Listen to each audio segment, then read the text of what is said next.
I love him. But I digress.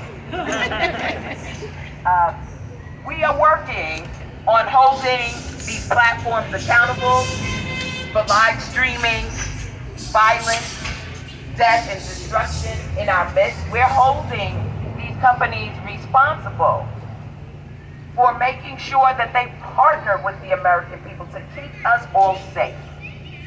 Once the thoughts are operationalized, it's very difficult if we don't catch that individual before they take up arms. But those platforms knew through its algorithms that this young person was taking in a steady diet of domestic terrorism, white supremacy, hatred content. And so we all have work to do. I keep saying that because we have got to make sure that our children are given the greatest exposure to the diversity of our humanity. And I know this community knows all about it. I'm preaching to the converted here. But we all have friends and relations in other parts of the country where the diversity is not as welcome as it is here.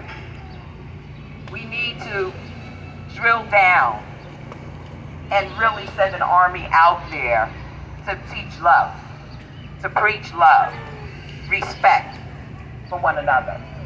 And so I wanted to be here today just to say to everyone that out of sight is not out of mind. You know, when I think about the atrocity that took place in Buffalo, you automatically flash to your own community and say, what if that were my mother? What if that were my sister? What if that were my brother? What if that were my uncle? And we are becoming way too desensitized to the senseless loss of life taken at the hands of these young people, misguided, taking up arms and using them to prove a point, a pointless point. And let me just close by saying that we all have to continue to fight for a ban on these assault weapons. I mean, we have put so much into legislation, but we are not holding these folks one by one, name by name, accountable for passing the legislation. There is no reason under the sun why an 18-year-old should be able to get an assault weapon. Exactly. Zero. There's no reason, quite frankly, for any American outside of the military to have an assault weapon.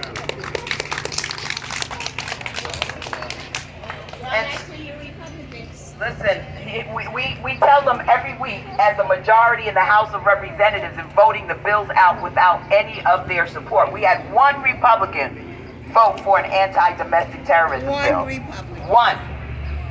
Yesterday. And so, elections have consequences. Oh, yes. Elections have consequences, and we need some righteous indignation right about now. Because if we allow these folks with the replacement theory, banning books, wanting to distort the history and not confront and deal with it to change things for our civil society, then we're going to be in a world of hurt. Because these folks have no problem with weaponizing their rhetoric and weaponizing those that they need or feel they need to vote for them to keep them in place. It's very personal for these folks. It's personal for us too. But when I say personal, I mean all they want is to stay in office. Oh, yes. It has nothing to do with policies that impact people's lives, that change things for the better, that addresses climate change, that addresses everything we've spoken about, even voting rights. Both sides of the aisle. have the votes on the Democratic side. Let me just say that. We can pass and have passed multiple bills. The issue is the pressure we put on people like Joe Manchin. People like Kirsten Sinema. Yes. We have what it takes, but it takes all of us in a democracy to make the difference. I want to encourage everyone to stay in tune with the January 6th Commission. They're going to be having hearings. It's beyond an existential threat to our democracy. It was a real attempted coup. And while we come out today, we smile at the children, we enjoy one another's company. Don't believe that what these folks believe in, they won't impose on places like Brooklyn, New York.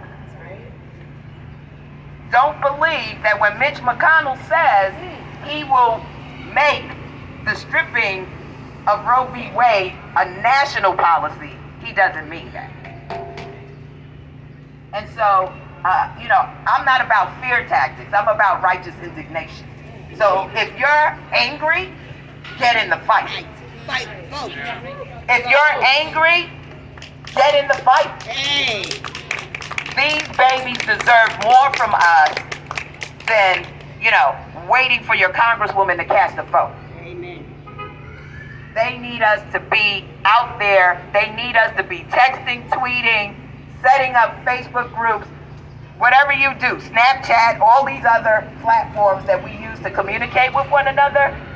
We have got to stay on the case. These midterm elections are critical because we know what we're facing. We have faced it in the last 4 years of the Donald Trump administration. They have not stopped, and they intend to continue and continue forcefully. So everyone, thank you so much for gathering today. Thank you. For showing and demonstrating here in our community and for our children our ability to come together in times of tragedy. Even though it's not here in Brooklyn, it's in Buffalo, it's in our state. These are our neighbors. These are our neighbors. And we mourn with their families at their senseless loss of life. God bless. Everyone take care. Stay safe. Stay healthy. Wear your mask. Get vaccinated. Get boosted. Because the pandemic is not over yet.